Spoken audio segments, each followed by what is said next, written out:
The fact that a website covers a particular subject does not necessarily mean that the site is reliable. For example, this site is quite clearly about the rapture, but does that mean that it can be cited as a scholarly source? There are several things to look for when evaluating a potential source. The first thing to consider is authorship. All reliable sources will provide information on the person or group behind them. Is there an overriding conflict of interest? Are the authors qualified to speak on the subject? In this case, we are informed that this page is authored by Sheila Sternberg, but Ms. Sternberg does not list her qualifications as an authority figure on the rapture. This makes her page's reliability suspect. Let's have a look at another page.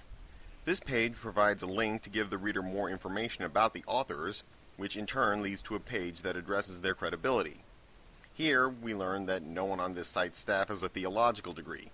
In fact, this page is essentially arguing that this should not impair their credibility at all. However, whether or not you accept this argument, this resource cannot be considered scholarly since none of the authors are recognized scholars. It's also important to make sure that your information is accurate and up to date. Let's return to lookup.org for a moment.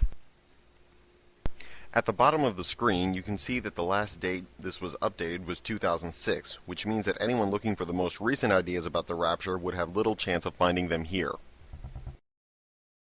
It should also be noted that you can't assume that you will be able to find reliable sources on the World Wide Web.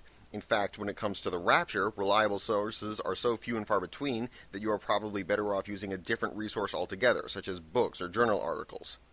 The best way to learn how to identify appropriate sources is through experience. If you are not certain if a source is appropriate or reliable, rather than ignoring the source, you should ask your professor or a librarian for assistance.